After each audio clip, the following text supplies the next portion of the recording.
As-tu déjà remarqué que l'on peut respirer toute une vie sans jamais vraiment respirer? On inspire, on expire, mais ce souffle vital, précieux, sacré, est-il encore habité? Ou bien s'est-il vidé de sa conscience? Comme une mer sans fond? Il y a des silences qui guérissent et des respirations qui réveillent le cœur. Dans la tradition bouddhiste, la respiration n'est pas un simple acte biologique, c'est une clé, une passerelle entre l'agitation du monde et la paix de l'esprit, un fil d'or entre l'éphémère et l'éternel. Lorsque tu es fatigué, tendu, oppressé, ce n'est pas seulement ton corps qui appelle au repos, c'est ton être entier qui réclame un retour à la source. Et cette source, tu la portes en toi, dans un souffle oublié. Aujourd'hui, je vais te transmettre une pratique simple, mais puissante. Une respiration ancestrale, transmise dans les monastères silencieux, et qui, lorsqu'elle est pleinement vécue, peut transformer ta tension en apaisement, ta fatigue en énergie douce et ton cœur en espace de clarté. Reste bien jusqu'à la fin, car je te partagerai un secret, un souffle que peu connaissent et qui pourrait bien changer ta manière de vivre chaque instant. Et si ce chemin te parle, je t'invite à t'abonner et à écrire en commentaire « Je reviens au souffle », car parfois, c'est là que tout recommence. Dans le Dhammapada, il est dit « Celui qui maîtrise sa respiration maîtrise son esprit ». Le Bouddha enseignait que l'attention au souffle, anapanasati, était une voie directe vers l'éveil. Non pas un exercice mécanique, mais une présence totale à l'instant, où chaque inspiration devient offrande et chaque expiration, libération. Dans les monastères de forêt en Thaïlande, comme dans les grottes silencieuses de l'Himalaya, les moines n'apprennent pas à contrôler leur respiration. Ils apprennent à l'écouter, comme on écouterait un maître intérieur. Mais dans le monde moderne, ce souffle sacré s'est perdu. Nous respirons trop vite, trop haut, trop absent, comme si nous courions après notre propre oubli. Le stress chronique, la fatigue nerveuse, l'insomnie, la sensation d'être toujours tendu ne sont pas des fatalités. Ils sont souvent les cris discrets d'un souffle maltraité, d'un corps que l'on n'habite plus. Le bouddhisme ne propose pas des dogmes, mais des chemins d'expérience. Et la respiration en est l'un des plus anciens, l'un des plus doux et l'un des plus puissants. Elle est à la fois ancrage et envol, racine de calme et sommet de clarté. Ce que tu vas découvrir dans cette vidéo n'est pas une technique de plus, mais un retour, un rappel, comme si ton souffle te disait doucement « Tu peux t'arrêter maintenant, tu es arrivé ». Quand on commence à observer sa respiration, on ne découvre pas seulement de l'air, on découvre soi-même. Le souffle est l'un des rares mouvements du corps que tu peux vivre de manière consciente ou inconsciente. Il est à la frontière entre le volontaire et l'involontaire, le visible et l'invisible. Et c'est exactement là que naît la présence. Les anciens maîtres bouddhistes enseignaient que l'esprit est comme un singe agité, sautant d'une branche à l'autre, mais que le souffle, lui, est le tronc de l'arbre. S'y poser, c'est choisir de descendre, de cesser d'être emporté par les vents du mental. Lorsque tu portes attention à ta respiration, tu n'essaies pas de la forcer. Tu l'observes comme un nuage qui passe ou une rivière qui coule lentement dans la montagne. Et peu à peu, quelque chose change. Le flot des pensées ralentit. Le corps se détend sans que tu aies besoin de lui ordonner.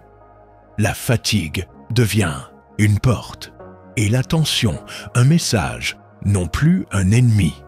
Les déséquilibres émotionnels que tu ressens peut-être, l'impatience, l'irritabilité, le découragement, ne sont pas des erreurs. Ce sont souvent des signaux que le souffle est court, dispersé ou retenu inconsciemment. Dans la psychologie contemplative, on dit « quand l'esprit se ferme, le souffle se bloque ». Mais l'inverse est vrai aussi. Quand tu ouvres le souffle, tu ouvres un passage dans la conscience. Alors, comment cette respiration bouddhiste agit-elle? Elle commence par l'accueil. Tu n'essaies pas de respirer mieux. Tu respires avec toute ta présence. Puis vient la descente. Comme une feuille qui tombe doucement sur l'eau, tu suis l'inspiration jusque dans ton ventre. Puis tu relâches doucement l'expiration, comme si tu déposais un poids invisible. Cette respiration s'appelle parfois le souffle du lotus, car comme le lotus, elle plonge ses racines dans la boue de nos tensions pour faire émerger la clarté. Et dans cette pratique, tu peux intégrer un rythme sacré. Inspire sur 4 temps. Tu accueilles. Retiens sur 2 temps. Tu laisses infuser. Expire sur 6 temps. Tu relâches. Retiens sur 2 temps. Tu laisses le silence parler. N'est pas un exercice à réussir. C'est un acte d'amour envers toi-même. Et tu remarqueras qu'au bout de quelques cycles, le mental commence à se taire, comme un tambour qu'on pose doucement. Tu peux alors ressentir un phénomène subtil que les moines appellent la paix du cœur sans cause.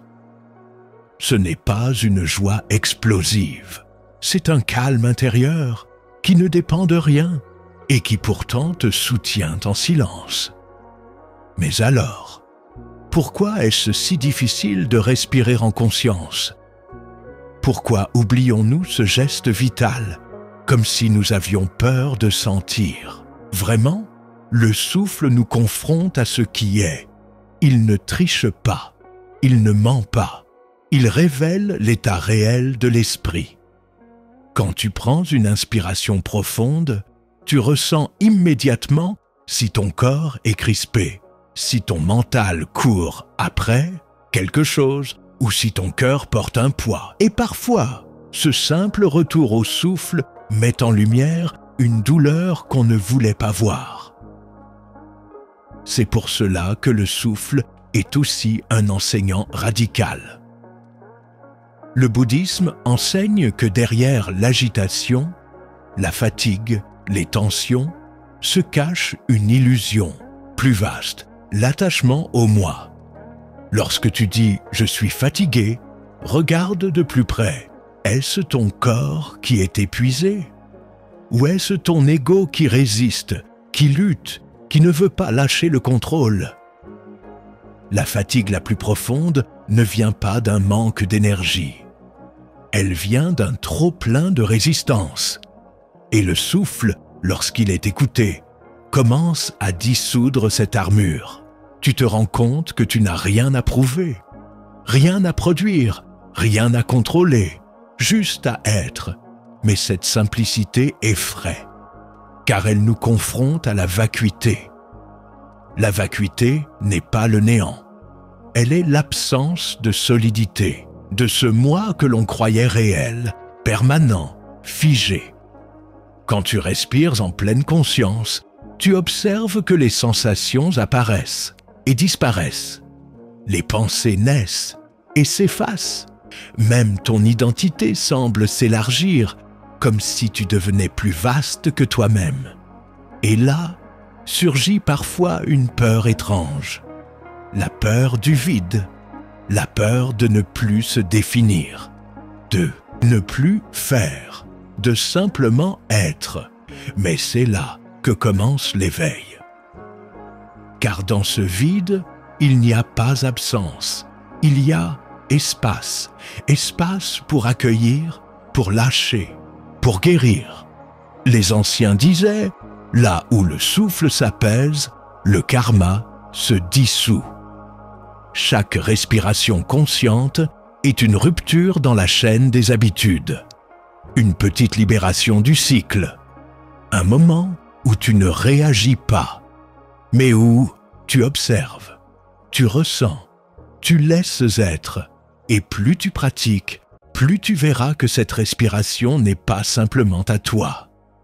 Elle est la respiration du vivant, des arbres, des montagnes, des océans. Elle passe à travers toi, mais elle ne t'appartient pas. C'est cela, la sagesse du souffle. Ne plus vivre pour soi, mais respirer avec tout. Le Bouddha disait, « Lorsque le souffle est pur, les pensées deviennent claires. Et lorsque les pensées s'apaisent, la vérité peut enfin apparaître, sans bruit, sans effort, comme un reflet dans une eau calme. » Ce que tu vas découvrir maintenant n'est pas une méthode, c'est une pratique vivante, une manière d'honorer ton souffle, comme on honore un maître silencieux. Commençons par le plus simple, et pourtant le plus oublié, le retour au souffle naturel. Assieds-toi, ou allonge-toi si ton corps te le demande. Laisse les yeux se fermer. Et ne cherche rien à changer. Observe simplement. Le souffle entre. Le souffle sort, tu ne fais rien. Tu n'améliores rien. Tu reviens à ce flux doux et discret qui te relie à l'instant. À chaque expiration, sens que tu relâches quelque chose. Une tension, une pensée, une attente. Répète doucement en silence. J'inspire, je me relie. J'expire, je me libère. Tu peux faire cela quelques minutes, chaque jour, au lever ou avant de dormir. Ce n'est pas une habitude de plus. C'est un retour à la maison. La respiration du cœur calme, ce rituel, est inspiré des pratiques de méditation, du souffle enseigné dans les écoles Theravada et Mahayana. Pose la main droite sur le centre de ta poitrine et la main gauche sur ton ventre. Puis commence à respirer en rythme. Inspire doucement sur 4 temps. Sens le ventre s'ouvrir. Retiens ton souffle sur 2 temps. Sens l'énergie se poser. Expire sur 6 temps, comme une vague qui s'éloigne. Retiens sur 2 temps. Laisse un silence habiter. Refais cela pendant 7 cycles, en ramenant à chaque expiration ton attention sur cette phrase intérieure. Je laisse partir ce qui ne m'appartient plus. Tu peux ressentir un réchauffement, un apaisement, ou parfois des larmes douces qui montent. Laisse faire, le souffle sait. La cloche intérieure. Dans la tradition zen, chaque respiration peut devenir une cloche intérieure, un rappel de la présence. Choisis un moment dans ta journée, avant un repas, avant d'allumer ton téléphone ou simplement avant de parler, et fais une seule respiration consciente. Inspire, retiens, expire. C'est ta cloche, ton ancrage. Ce simple geste, répété chaque jour, ramène ton esprit à la réalité nue. Et avec le temps, il crée un champ de paix même au cœur du tumulte. Les plantes du souffle certaines, plantes naturelles, peuvent accompagner la respiration sans l'altérer, mais en l'honorant. Voici 3 alliés douces utilisés dans les traditions orientales. Tulsi, basilic sacré, équilibre le système nerveux et ouvre le cœur camomille. Calme l'esprit agité, apaise la respiration en cas d'anxiété. Thé vert léger, éveille en douceur, sans agitation. Prépare une infusion, puis bois-la en silence, en respirant lentement entre chaque gorgée. Ce rituel transforme le banal en sacré. L'obstacle, l'oublies-tu, vas oublier. Tu vas retomber dans l'agitation. Tu vas peut-être même douter que ce souffle est un pouvoir.